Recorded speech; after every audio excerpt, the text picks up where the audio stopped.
My name is Jen, and I'm a money finder. Today, we're going to go over how to complete the Money Snapshot worksheet, which we're offering for free as a download. If you go to our link in the comments, go ahead and download your copy, and we can walk through how to complete this worksheet together. So ultimately, this worksheet is to help you identify how much money you have coming in and how much is going out, to get a summary of how much expenses are draining your bank account and prevent you from saving money for long-term expenses or even to invest, whatever your financial goal may be. What we want to do here is do a very high-level estimation. We don't want to get very precise. The biggest challenge for planning and even budgeting is just having to keep up penny for penny how much money is coming in or out. And that gets really annoying for some people. So that's what leads to failure as well, just to maintain a budget, because of the annoyance of having to fill out a Excel spreadsheet or enter in some data on an app on your phone every time you make a purchase. So this one is pretty simple.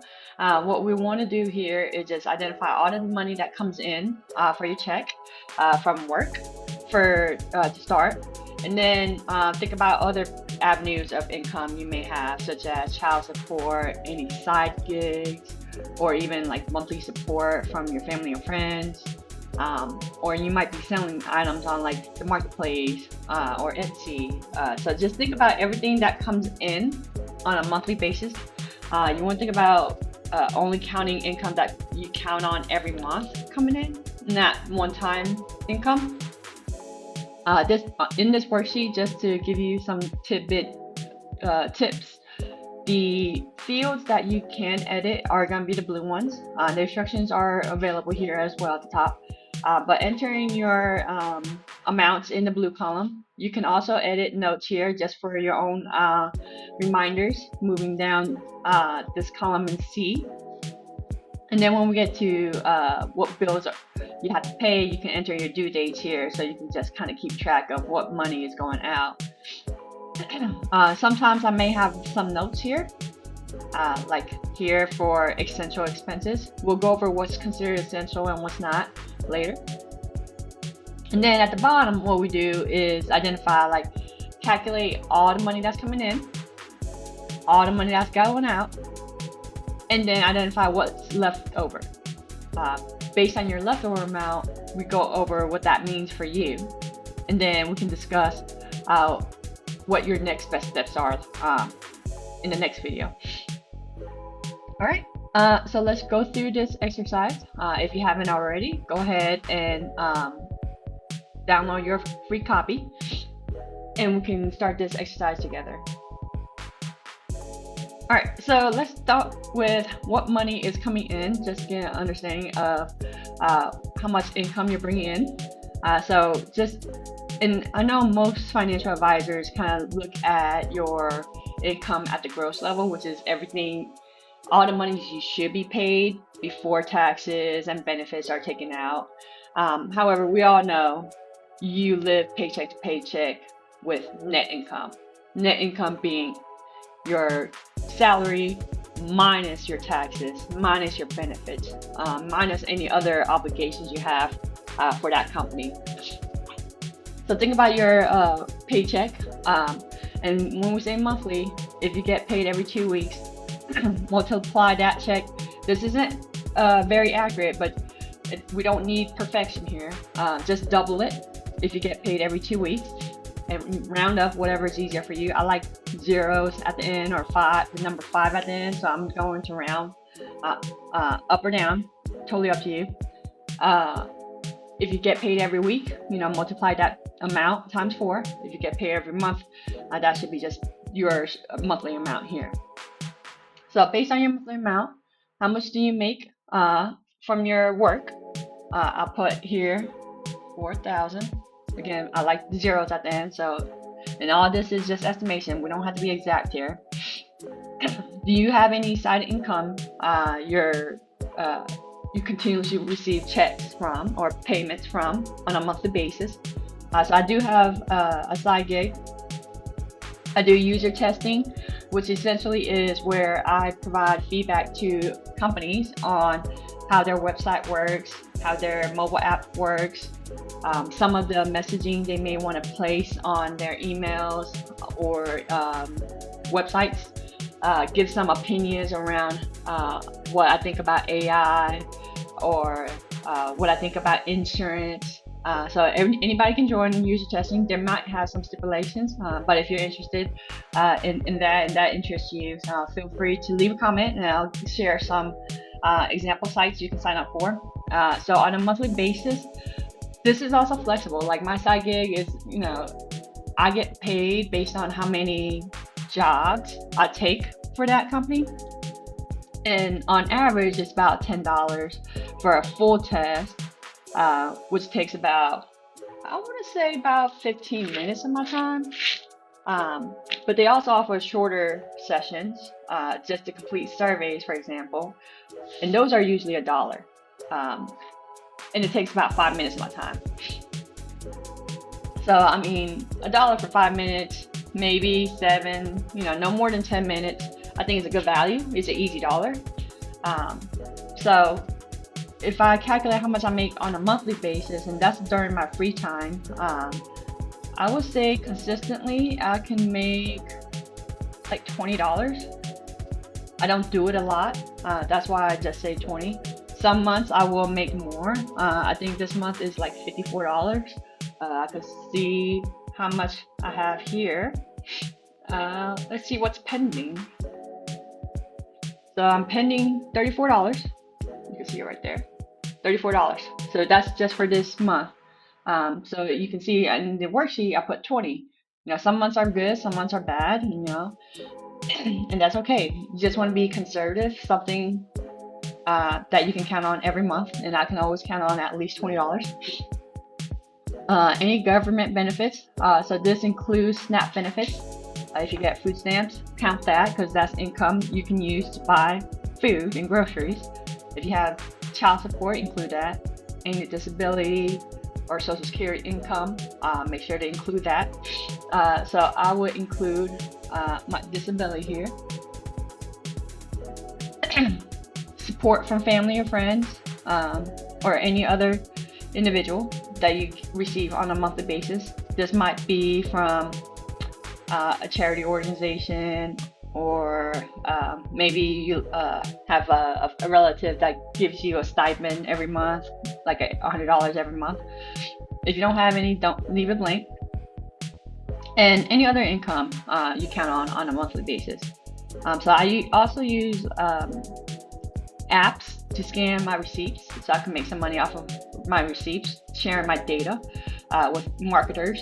And then essentially when I scan those receipts, those marketers just kind of review like who am I shopping with, what purchases I'm making, how much I'm spending, and then they sell that data. In return, I get points, which I can convert into a gift card.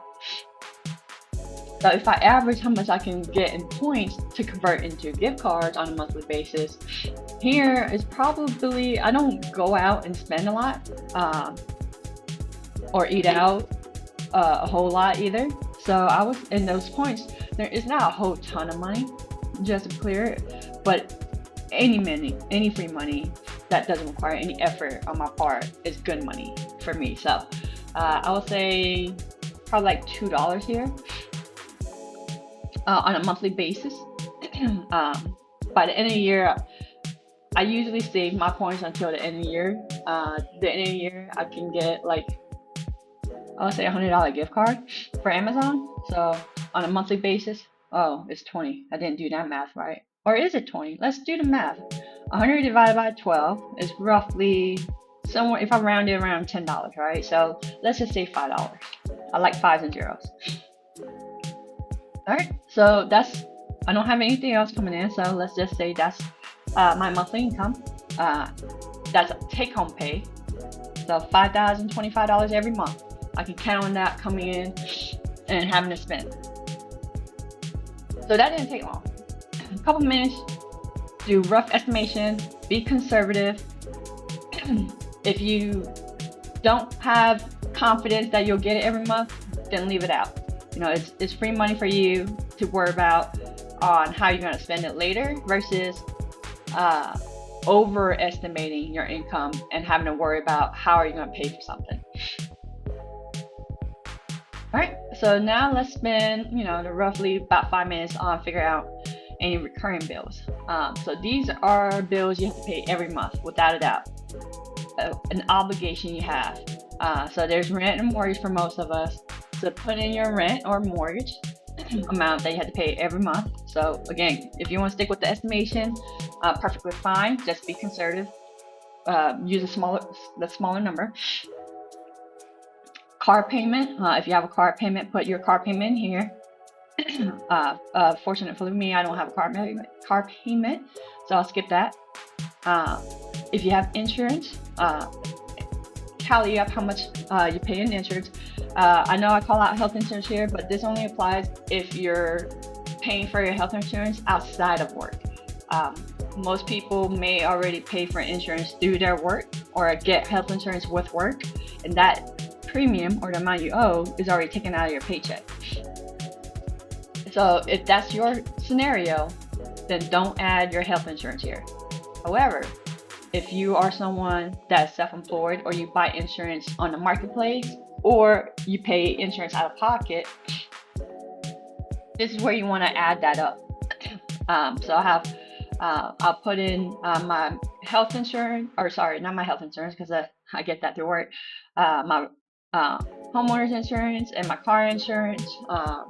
If you have pet insurance you purchase, you want to count that here and tally it up.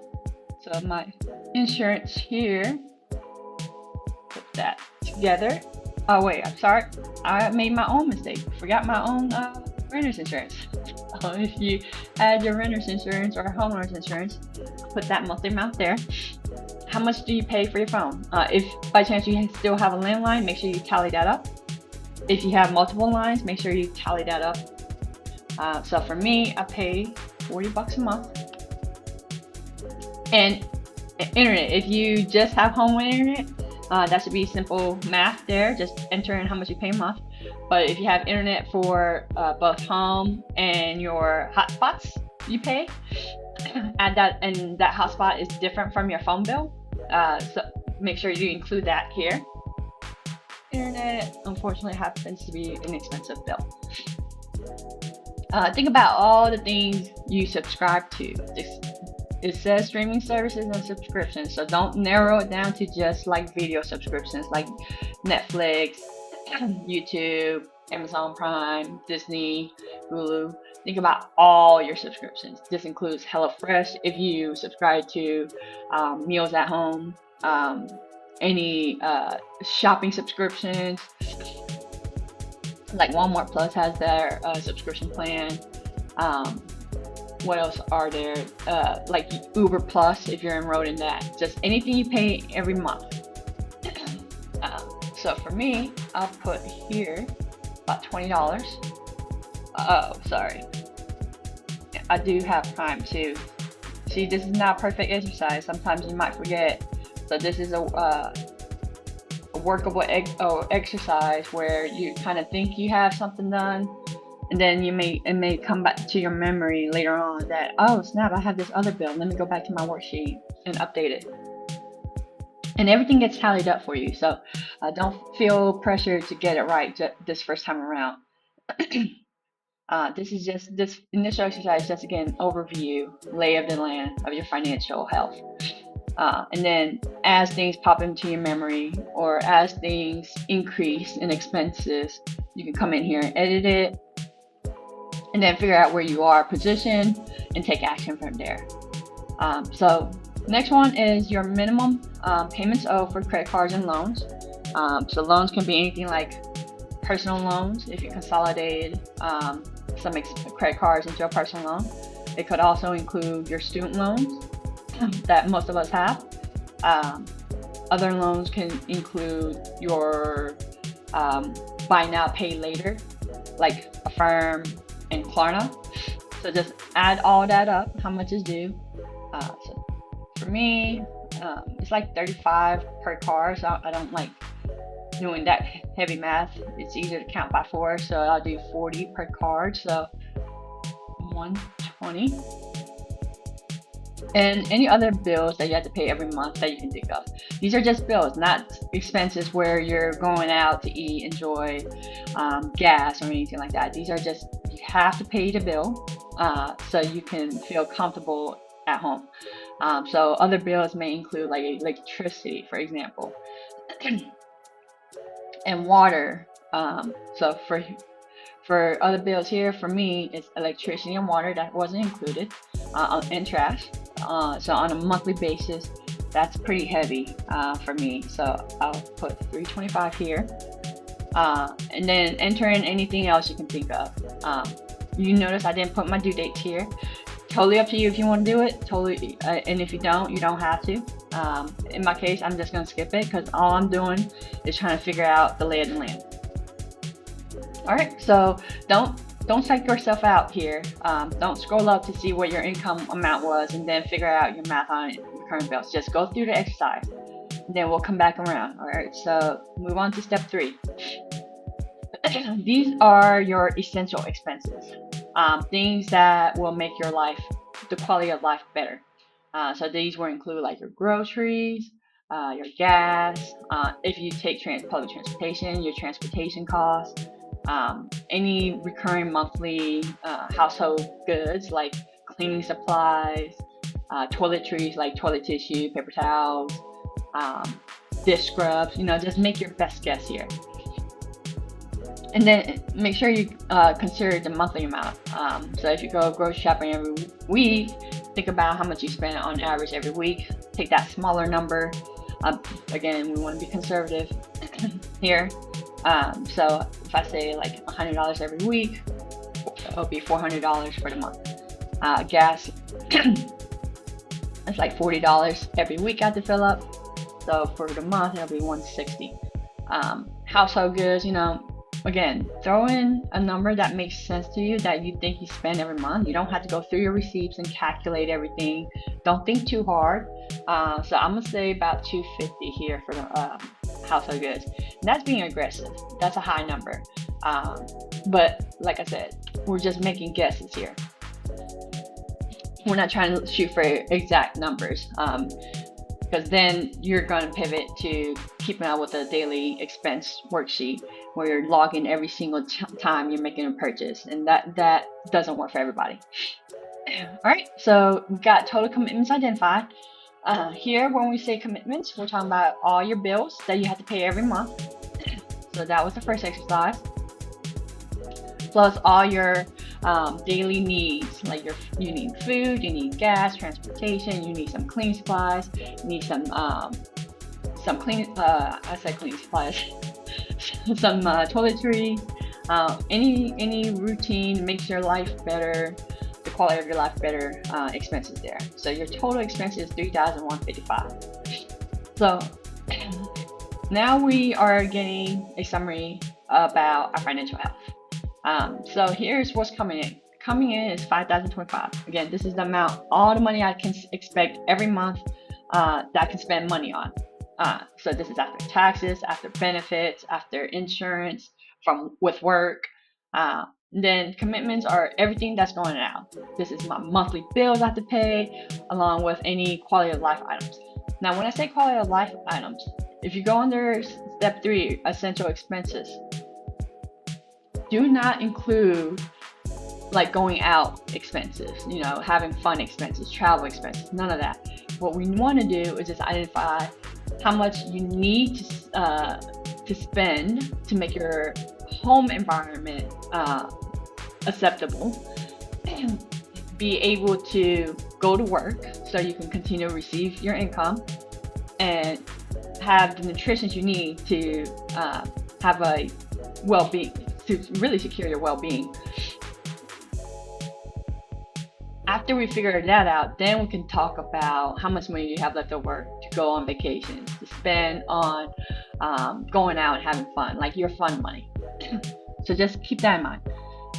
So your commitments, or my commitments, sorry, is about $3,155. and I was bringing in 50-25. So I have excess money left over, and that's good because my zone. This is all dynamic too. So based on your calculations, we'll tell you where you are financially and what you can do next. So I'm in the green zone. I have breathing room. And when I have breathing room, that means I can work on focusing on securing my savings account or retirement funds or investing, or I can focus on allocating some of those funds to going out, traveling, just enjoying life, right? And let's say I'm committed to making adjustments to my income or to my spending. So as long as you identify where you are financially with estimation, again, this is all pure estimation, to get a high level overview of where you are and what you can do, what changes you can make, you'll be in a much better position. And you saw this was like a 10-minute exercise. You don't have to spend all day finding all receipts, punching in a bunch of numbers, or keep track on a daily basis for everything you spent. So just do this little exercise, figure out where you are financially. And once you figure out where you are financially, you can start planning your next best step. All right. Well, thanks for joining our channel. Again, my name is Jen. I'm a money finder, and I'll see you in the next video. Bye.